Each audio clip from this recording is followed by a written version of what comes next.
Assalamualaikum warahmatullahi wabarakatuh. Sebelumnya izin kepada Ibu Diana Fitriana, saya Ratu Aulia Laksana dengan NPM 2022 10 11 50 10 dari kelas 5A4 mata kuliah Hukum Dagang. Izin saya untuk share screen. Di sini saya akan mempresentasikan materi tentang perlindungan hukum terhadap hak cipta bidang lagu atau musik berdasarkan Peraturan Pemerintah Nomor 56 Tahun 2021 tentang pengelolaan royalti hak cipta lagu atau musik. Oke, selanjutnya di sini saya akan menjelaskan pendahuluan terlebih dahulu. Hak cipta merupakan salah satu aspek penting dalam perlindungan kekayaan intelektual yang memberikan hak eksklusif kepada pencipta untuk mengontrol penggunaan karya-karyanya. Di Indonesia sendiri, pengaturan hak cipta diatur dalam Undang-Undang Nomor 28 Tahun 2014 tentang hak cipta, yang bertujuan untuk melindungi hak-hak pencipta dan pemegang hak cipta serta mendorong perkembangan industri kreatif. Dalam konteks ini, royalti menjadi elemen kunci yang sangat penting untuk memastikan pencipta mendapatkan imbalan yang adil atas karya yang mereka hasilkan. Nah, selanjutnya kita masih dalam pendahuluan. Peraturan hukum yang mengatur hak cipta dan royalti di Indonesia, termasuk Peraturan Pemerintah Nomor 56 Tahun 2021 yang mengatur pengelolaan royalti. Nah, dari penelitian ini bertujuan untuk memberikan pemahaman yang lebih komprehensif mengenai pengaturan royalti untuk penggunaan musik dalam konteks komersial, serta tantangan yang dihadapi oleh pelaku industri, terutama usaha mikro, kecil, dan menengah atau UMKM. Nah, dengan meningkatnya penggunaan musik dalam berbagai sektor, penting untuk memahami bagaimana regulasi ini diterapkan dan dampaknya terhadap industri musik dan pencipta. Selanjutnya, di sini ada pengaturan royalti untuk penggunaan musik. Nah, untuk royalti yang dikenakan untuk penggunaan musik di berbagai sektor antara lainnya, di sini aku akan membacakan 3 terlebih dahulu. Yang pertama adalah transportasi. Royalti dihitung berdasarkan jumlah penumpang dengan tarif penggunaan musik sebesar 10%. Ini mencakup berbagai modal transportasi yang menggunakan musik sebagai bagian dari layanan mereka, seperti taksi, bus, ataupun kereta api. Nah, yang kedua di sini konser. Konser, royalti ditentukan berdasarkan penjualan tiket dan biaya produksi. Hal ini juga berlaku untuk konser yang tidak memungut biaya tiket, di mana royalti tetap harus dibayarkan. Ini menunjukkan pentingnya perlindungan hak cipta bagi pencipta lagu dalam konteks pertunjukan langsung. Yang ketiga, ada pertokoan. Nah, besaran royalti ditentukan berdasarkan luas ruang dari pertokoan tersebut.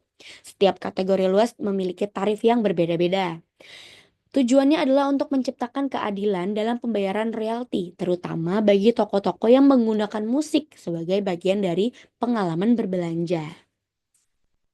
Nah, kita masih dalam kategori pengaturan royalti untuk penggunaan musik.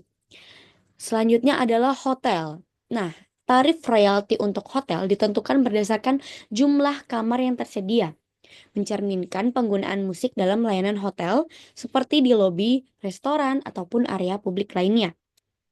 Nah, selanjutnya ada radio dan televisi, di mana royalti dihitung berdasarkan pendapatan iklan tahun sebelumnya, dengan persentase yang meningkat setiap tahunnya, mencerminkan pertumbuhan industri media dan pentingnya konten musik dalam program siaran. Nah, selanjutnya yang ketiga ada pusat rekreasi royalti. Nah, ini dihitung berdasarkan harga tiket dan juga menggunakan metode lump sum untuk tempat yang tidak menggunakan tiket, seperti taman hiburan atau pusat-pusat kebugaran. Untuk yang keempat, karaoke. Nah, meskipun belum ada pengaturan spesifiknya, tapi terdapat kalkulator lisensi yang membantu penggunaan menghitung royalti yang harus dibayarkan. Ini menunjukkan upaya untuk memfasilitasi kepatuhan terhadap regulasi. Nah, selanjutnya Di sini ada Sistem Informasi Lagu dan Musik atau SILM. SILM ini berfungsi sebagai alat untuk mendistribusikan royalti dan dikelola oleh Direktorat Jenderal Kekayaan Intelektual. Royalti yang dihimpun akan didistribusikan kepada si pencipta lagu dan pemegang hak cipta tersebut, serta digunakan untuk dana operasional dan cadangan. Jika identitas pencipta tidak diketahui dalam 2 tahun, royalti akan disimpan dan diumumkan untuk pencarian pemilik yang sah, menunjukkan komitmen untuk transparansi dalam pengelolaan royalti. Nah, seperti yang tadi sudah dijelaskan, kita di sini akan melanjutkan tentang pengelolaan royalti. Lembaga Manajemen Kolektif Nasional atau LMKN dan Lembaga Manajemen Kolektif atau LMK ini memiliki kewenangan untuk mengumpulkan dan mendistribusikan royalti.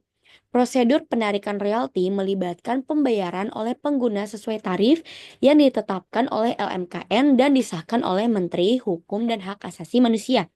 Berbagai layanan memiliki standar pembayaran yang berbeda-beda. Umumnya menggunakan metode lapsum yang memudahkan proses administrasi dan memastikan kepatuhan terhadap regulasi yang ada.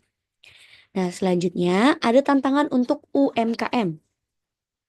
Tantangan yang dihadapi oleh UMKM sendiri dalam pembayaran royalti, saat ini regulasi hanya memberikan keringanan untuk usaha mikro, yang dapat menyebabkan potensi eksploitasi bagi UMKM lainnya.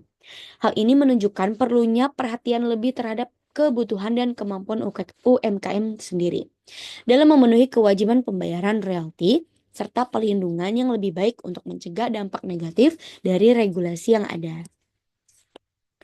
Selanjutnya, kebutuhan untuk regulasi yang lebih jelas. Nah, adapun kebutuhan mendesak untuk regulasi yang lebih jelas guna untuk melindungi UMKM dan memperbaiki sistem manajemen royalti tersebut, di mana jurnal ini mengusulkan pengembangan platform online untuk perhitungan dan pembayaran royalti. Nah, ini diharapkan dapat meningkatkan efisiensi dan transparansi dalam pengelolaan royalti. Nah, dengan adanya sistem ini, diharapkan dapat mengurangi kesulitan yang dihadapi oleh pelaku industri-industri dalam memenuhi kewajiban mereka. Nah, untuk perlindungan hukum dan kesimpulan sendiri, regulasi yang ada bertujuan untuk memberikan perlindungan dan kepastian bagi pencipta dan pemegang hak cipta, terutama dalam konteks industri musik digital. Jurnal ini atau penelitian ini menekankan pentingnya royalti dalam melindungi hak cipta dan menyarankan perlunya kerangka kerja yang lebih spesifik untuk manajemen royalti. Dengan adanya regulasi ini, diharapkan dapat mengurangi masalah-masalah seperti pembajakan dan kurangnya transparansi dalam distribusi royalti. Secara keseluruhan, penelitian ini memberikan gambaran komprehensif mengenai pengaturan hak cipta dan royalti di Indonesia, serta tantangan dan solusi yang dihadapi dalam implementasinya. Penekanan pada perlunya regulasi yang lebih jelas dan sistem manajemen yang efisien menunjukkan kesadaran akan pentingnya perlindungan hak cipta dalam mendukung industri kreatif di Indonesia. Nah, sekian presentasi dari saya, Ratu Aulia Laksana, tentang materi perlindungan hukum terhadap hak cipta bidang lagu atau musik berdasarkan Peraturan Pemerintah Nomor 56 Tahun 2021 tentang pengelolaan royalti hak cipta lagu atau musik. Nah, dari penelitian saya sendiri ini, semoga masyarakat di Indonesia semakin paham dengan adanya hak cipta di bidang lagu atau bidang industri kreatif. Semoga masyarakat Indonesia semakin banyak untuk mendengarkan lagu-lagu pada platform yang tersedia dan dihindarkan untuk dari pembajakan. Sekian presentasi dari saya, kurang lebihnya mohon maaf. Wassalamualaikum warahmatullahi wabarakatuh.